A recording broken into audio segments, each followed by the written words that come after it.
Selamat malam Bapak Ibu yang kasih dalam Tuhan. Shalom. Ya, saya bersyukur diberi kesempatan untuk dapat menyampaikan kebenaran firman Tuhan kepada setiap kita malam hari ini dengan tema yaitu nasionalisme atau nasionalis gitu ya. Saudara yang kasih dalam Tuhan, kalau kita berbicara tentang nasionalisme, secara umum itu adalah nilai atau rasa bangga atau rasa sukacita kita dalam memiliki bangsa ini. Dan itu adalah ekspresi dari nilai nasionalisme yang kita punya. Rasa bangga, sukacita dari kita di tengah-tengah bangsa ini. Dan kalau saya baca tentang pengertian nasionalisme di dalam berbagai artikel itu memang ada dua pengertian secara umum. Yang pertama itu dikatakan dalam arti sempit yaitu perasaan bangga atau cinta terhadap bangsanya yang sangat tinggi dan berlebihan sehingga terkadang memandang rendah bangsa lain. Ini adalah pengertian yang sempit tentang nasionalisme. Kemudian pengertian yang luas tentang nasionalisme yaitu adalah rasa bangga atau cinta terhadap bangsanya sendiri. Tetapi tidak menganggap bangsa yang lain itu lebih rendah. Ataupun mungkin karena melihat bangsanya mungkin ada banyak kekurangan, tetapi di tengah-tengah bangsanya ia tetap bangga, tetap cinta terhadap bangsanya. Ini adalah pengertian yang luas tentang nasionalisme. Dan ketika berbicara tentang rasa bangga atau sukacita terhadap apa yang dimiliki di tengah-tengah bangsa ini, seringkali kita ekspresikan dengan berbagai perayaan, dengan atribut-atribut, dengan sukacita, karya seni, dan lain sebagainya. Contohnya kalau ketika kita kemarin merayakan 17 Agustus ya, sebagai gereja kita juga merayakan gitu ya, kita berekspresi, kita memakai baju adat dan lain sebagainya. Itu adalah contoh-contoh ekspresi dari nilai-nilai nasionalisme yang secara umum kita sering tampilkan di tengah-tengah bangsa ini. Dan ekspresi-ekspresi itu adalah baik untuk kita lakukan. Kemudian selain daripada atribut atau bentuk ekspresi-ekspresi yang saya sampaikan tadi, ekspresi dari rasa nasionalisme kita itu juga seringkali muncul ketika bangsa kita misalnya mengalami namanya dihina misalnya atau diejek-ejek dari bangsa lain atau orang lain yang mengatakan mungkin bangsa kita itu buruk dan lain sebagainya. Secara pribadi kita mungkin akan merasakan rasa sakit juga dengan perkataan-perkataan yang demikian. Ketika ada orang lain yang mengejek bangsa kita, secara pribadi kita merasa tidak enak, tidak nyaman. Bahkan mungkin kita bisa mengekspresikan juga dengan rasa marah, jengkel terhadap orang-orang atau bangsa lain yang menghina bangsa kita. Nasionalisme seringkali kita ekspresikan demikian. Kita ikut marah dengan orang-orang yang menghina bangsa kita. Dan kalau saya maknai secara pribadi akhirnya, kata nasionalisme ini artinya apa yang terjadi di bangsa kita ikut merasakan. Kita ikut merayakan. Umumnya seperti itu. Kita ikut merayakan apa yang menjadi kebanggaan bangsa kita. Kita ikut menikmati apa yang menjadi kekayaan dari bangsa kita. Entahkah itu alamnya, entahkah itu budayanya. Sehingga ada timbul rasa bangga yang mendalam akan bangsa kita. Dan tentu hal-hal itu adalah bagian ekspresi dari bangganya kita memiliki bangsa ini. Tetapi ada juga nilai-nilai dari nasionalisme itu yang perlu kita ingat kembali dan seringkali kita lupakan. Yang mungkin kita sebagai anak Tuhan, ya mungkin sebagian kita sudah melakukannya, bahkan rutin melakukannya. Tetapi ada banyak juga anak-anak Tuhan tidak mengekspresikan rasa nasionalisme itu atau tidak melihat ekspresi-ekspresi itu sebagai bentuk nasionalisme kita terhadap bangsa kita. Dan pada malam hari ini kita akan belajar tentang nilai-nilai tersebut. Dan nilai-nilai itu adalah hal yang sangat esensi sebenarnya untuk kita lakukan.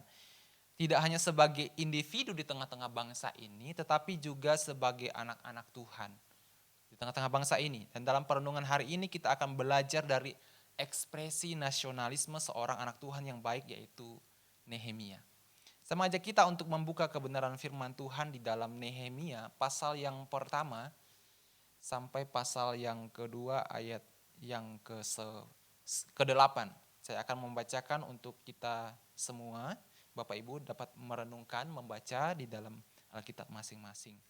Nehemia pasal yang pertama di bawah judul atau perikop di atas, doa Nehemia bagi orang Israel.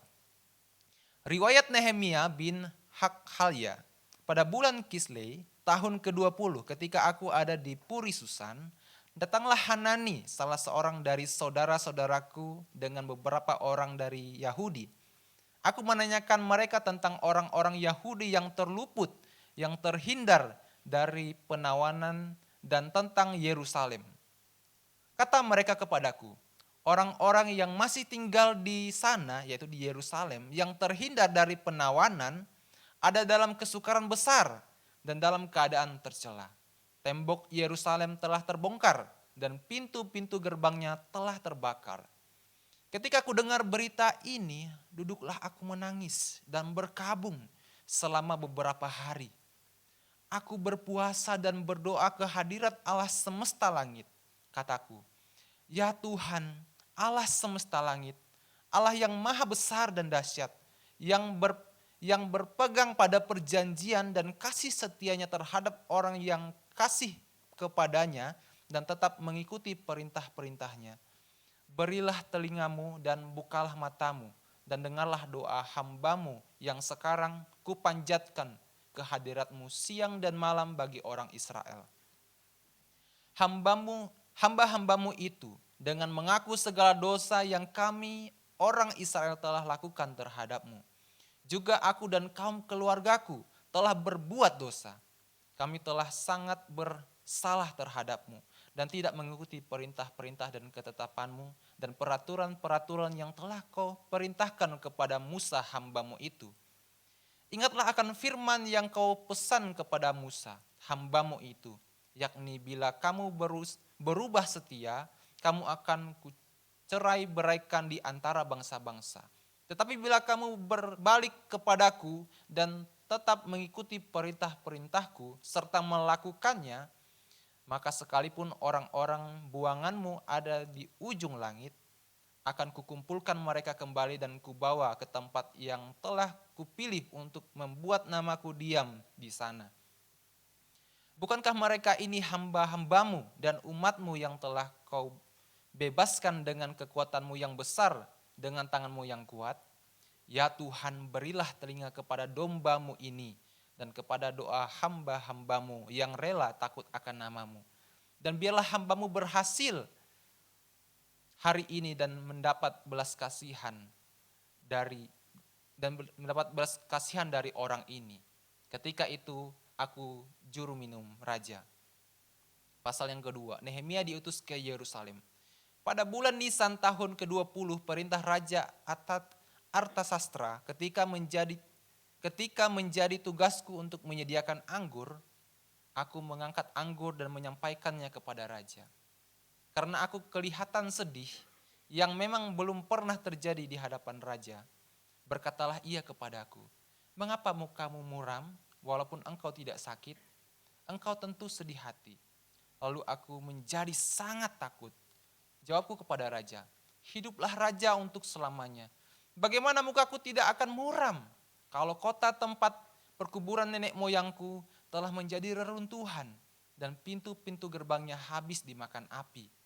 Kata raja kepadaku, jadi apa yang kau inginkan? Maka aku berdoa kepada Allah semesta langit. Kemudian jawabku kepada raja, jika raja menganggap baik dan berkenan kepada hambamu ini, utuslah aku ke Yehuda, ke kota perkuburan nenek moyangku, supaya aku membangunnya kembali. Lalu bertanyalah raja kepadaku, sedang permaisuri duduk di sampingnya, berapa lama engkau dalam perjalanan dan bilakah engkau kembali?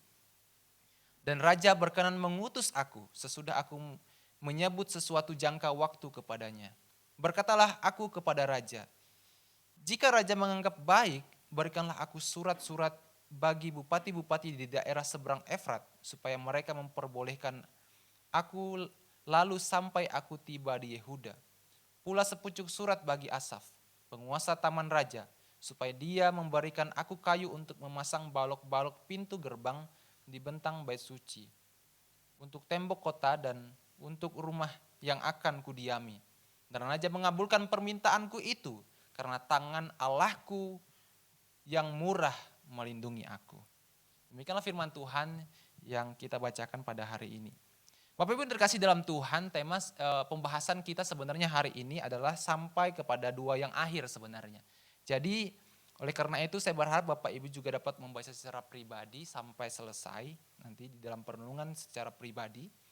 Karena ketika kita membaca firman Tuhan, bukan hanya tujuan kita untuk mengerti firman Tuhan itu sebagai pengetahuan, tetapi kita juga membaca firman Tuhan itu, Tuhan ingin melihat kerinduan kita untuk berkomunikasi dengan Dia sebagai bentuk keintiman kita dengan Tuhan.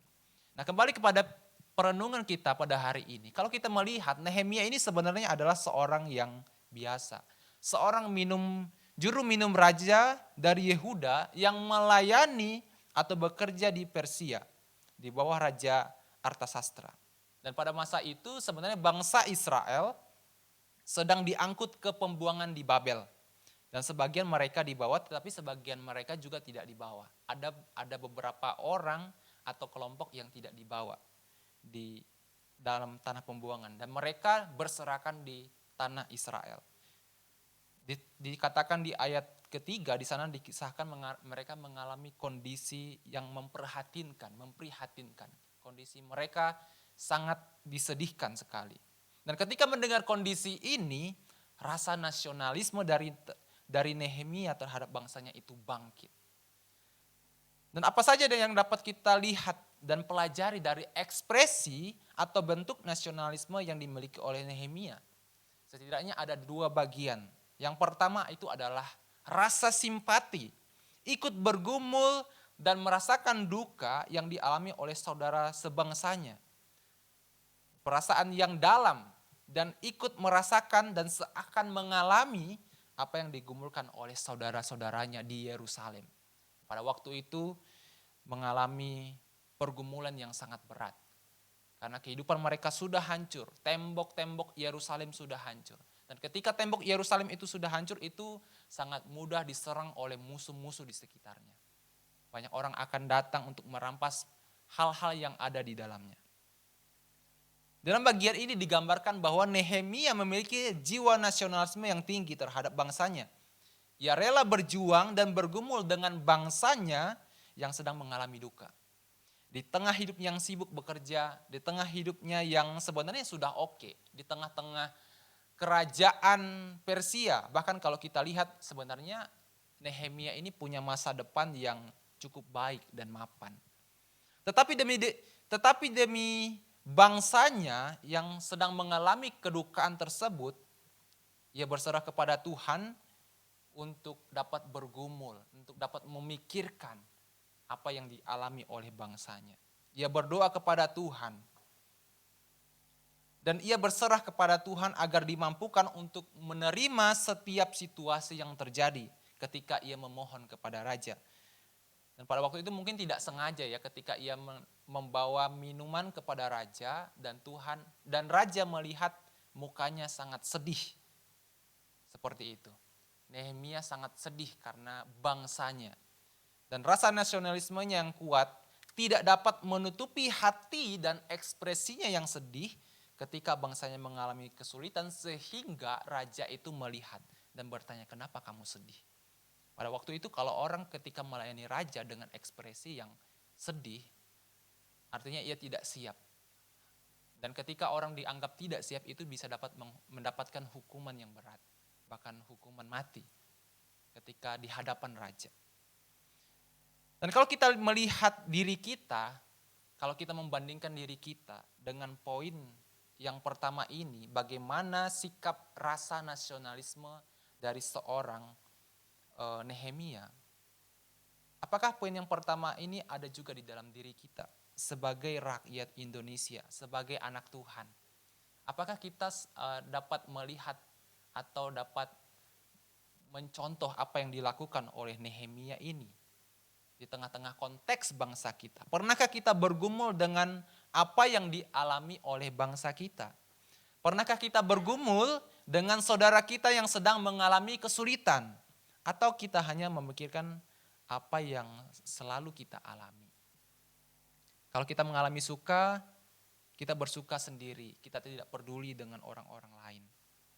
Tetapi ketika kita mengalami kesulitan, kita ingat orang lain, tetapi untuk diri kita sendiri. Seringkali hal itu yang kita lakukan. Akhirnya boro-boro kita memikirkan pergumulan orang lain. Kita justru dengan semangat mencari orang lain untuk diri kita sendiri. Dari poin yang pertama ini kita belajar untuk punya nilai nasionalisme yang dalam terhadap bangsa kita. Yang tidak hanya diwujudkan dalam ekspresi sukacita saja, tetapi bagaimana kita juga perlu belajar untuk berempati dengan kondisi bangsa kita, dengan kondisi orang-orang di sekitar kita yang mereka mengalami kesulitan. Ini adalah poin yang pertama. Dan yang kedua adalah yang perlu kita pelajari dari nilai nasionalisme seorang Nehemia, yaitu adalah ora et labora.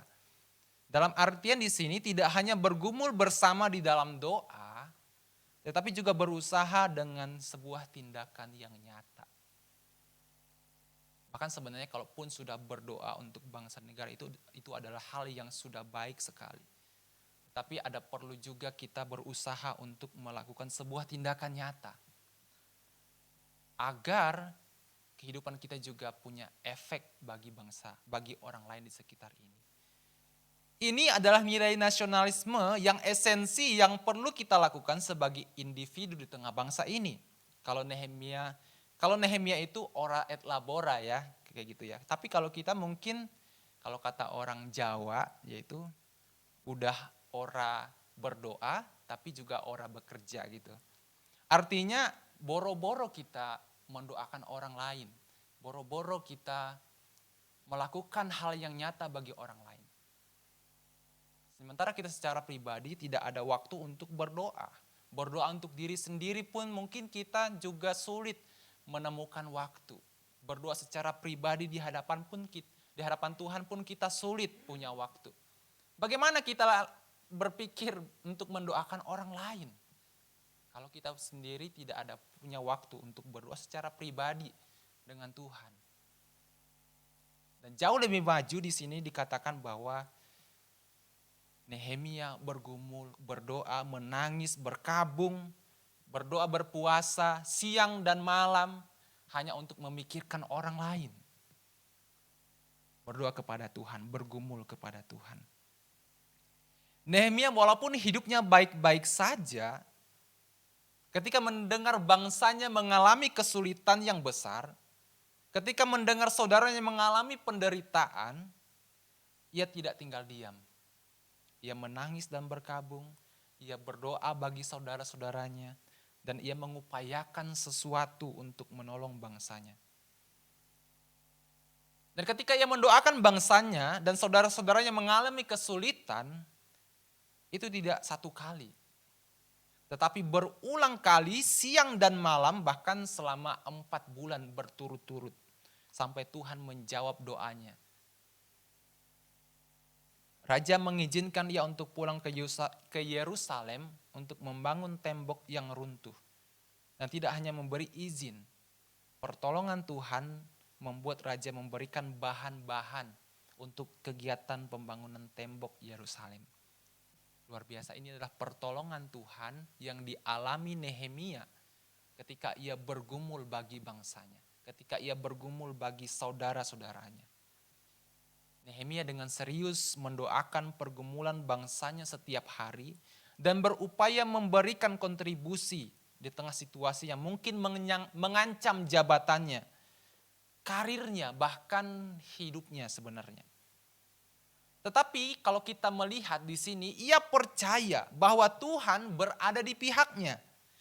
Sehingga ia berani melangkah dan percaya akan pertolongan Tuhan. Dan memang pertolongan Tuhan akhirnya nyata di dalam pekerjaan yang Nehemia lakukan, di dalam setiap usaha yang Nehemia lakukan. Dan kalau kita melihat Nehemia ini sebenarnya ketika ia dapat visi dari Tuhan, bukan seperti para nabi pada umumnya yang dapat berbicara langsung kepada Tuhan, Tuhan langsung menjawab. Tetapi ketika ia mendengar situasi yang sulit dari saudaranya yang lain, dia langsung dapat visi dari Tuhan. Bahwa saya harus melakukan sesuatu bagi bangsa ini, bagi saudara-saudara saya. Dan itulah yang dilakukan oleh Nehemia. Bapak Ibu dikasih dalam Tuhan, mungkin kalau kita melihat, kalau kita membandingkan pada waktu itu, situasi yang dialami oleh bangsa Israel, bangsa kita tidak mengalami keterpurukan yang seperti itu. Mungkin pada saat ini, bahkan tidak separah yang dialami pada waktu itu, yang dialami oleh bangsa Israel. Tetapi di tengah-tengah bangsa kita, ada banyak situasi yang kita anggap cukup memprihatinkan dan perlu kita gumulkan bersama-sama sebagai bagian dari bangsa ini. Sebagai bentuk rasa nasionalisme kita terhadap bangsa ini. Tentang maraknya kejahatan, tentang maraknya ketidakadilan, kita perlu melihat hal itu. Kondisi iklim yang ekstrim, sistem yang kurang baik atau bahkan dikatakan mungkin sistem yang buruk di tengah-tengah bangsa kita, atau keadaan ekonomi yang sulit secara umum maupun secara individu bagi orang-orang di sekitar kita. Apakah kita menutup mata dengan situasi seperti ini? Ini merupakan bagian realita yang kita hadapi, pergumulan yang kita hadapi sebagai bangsa kita. Dan kita adalah bagian dari bangsa itu. Tentu kita tidak bisa tinggal diam. Dan adakah waktu kita untuk berdoa, menggumulkan kondisi bangsa kita yang seperti itu? Pernahkah kita menangis untuk bangsa kita? Pernahkah kita berdoa untuk bangsa kita? Pernahkah kita berkontribusi bagi bangsa kita? Atau mungkin kalau kita pikir, aduh terlalu luas lah kalau berbicara tentang bangsa yang terlalu besar. Tetapi kalau pertanyaannya, adakah kepedulian bagi kita untuk orang-orang di sekitar kita? Yang ada di sekitar kita. Adakah kita bergumul dengan penderitaan dan kesusahan orang-orang di sekitar kita? Entahkah rekan kerja kita, orang sepelayanan dengan kita, saudara-saudara di sekitar kita. Adakah kita punya waktu untuk berdoa dengan mereka tentang mungkin orang-orang yang memimpin kita atau karyawan yang bekerja dengan kita yang sedang mengalami pergumulan? Mereka juga adalah bagian dari bangsa ini. Dan adakah waktu kita untuk bergumul untuk mereka? Dan adakah upaya yang nyata yang telah kita lakukan dan upayakan agar kita berkontribusi di dalam situasi itu? Bapak Ibu dikasih dalam Tuhan, jiwa nasionalisme Nehemia mengajarkan kita untuk kembali merenungkan kehidupan kita sebagai bagian dari bangsa ini. Dan kehidupan kita sebagai anak Tuhan di tengah-tengah bangsa ini. Karena nasionalisme itu bukan hanya sekedar perayaan. Jiwa nasionalisme itu bukan sekedar atribut. Pakai baju adat, aku udah rasain nasionalisme banget gitu. Bukan sekedar rasa bangga memiliki karena segala kekayaan dan kelebihan bangsa yang kita miliki. Ya wajar saja karena kita melihat bangsa kita bangga gitu. Tetapi jiwa nasionalisme juga ketika kita berdoa, ketika kita menangis, ketika kita berkabung, dan ketika bergumul bersama dengan bangsa atau saudara yang sedang mengalami kesulitan dan penderitaan. Dan kiranya menutup bulan Agustus ini, perenungan firman Tuhan pada malam hari ini boleh mengingatkan kita sebagai bagian dari bangsa ini, sebagai rakyat Indonesia, untuk mengobarkan kembali rasa nasionalisme kita terhadap bangsa ini. Tidak hanya sekedar dalam bentuk perayaan, tetapi bagaimana kita juga bergumul dan berdoa, berkontribusi bagi bangsa ini. Kiranya firman Tuhan pada malam hari ini boleh mengingatkan kita sebagai umat Tuhan, buat kita sebagai bangsa atau sebagai pribadi yang hidup di tengah-tengah bangsa ini. Saya percaya setiap kita ditempatkan di tengah-tengah bangsa ini punya tujuan untuk kemuliaan nama Tuhan. Tuhan Yesus memberkati. Mari kita berdoa. Bapa di dalam surga Tuhan, terima kasih untuk kepercayaan-Mu untuk menghadirkan kami di tengah-tengah bangsa ini ya Tuhan. Karena kami percaya bahwa Engkau memiliki tujuan yang baik untuk tujuan kerajaan Allah ketika kami berada di tengah-tengah bangsa kami. Ajarlah kami untuk bergumul bersama-sama, mendoakan bersama-sama, bahkan berkontribusi bagi kehidupan bangsa kami. Untuk membawa terang, yaitu terang kebenaran Tuhan di tengah-tengah bangsa kami. Ajarlah kami hidup sesuai dengan kebenaran-Mu di tengah-tengah bangsa kami dan membawa Tuhan hadir di tengah-tengah bangsa kami. Sehingga nama Tuhan dipermuliakan, nama Tuhan ditinggikan di tengah-tengah bangsa kami. Terima kasih untuk firman Tuhan hari ini ya Tuhan yang boleh mengingatkan kami. Kami serahkan seluruh kehidupan kami ke dalam tangan-Mu. Di dalam nama Tuhan Yesus kami berdoa. Amin.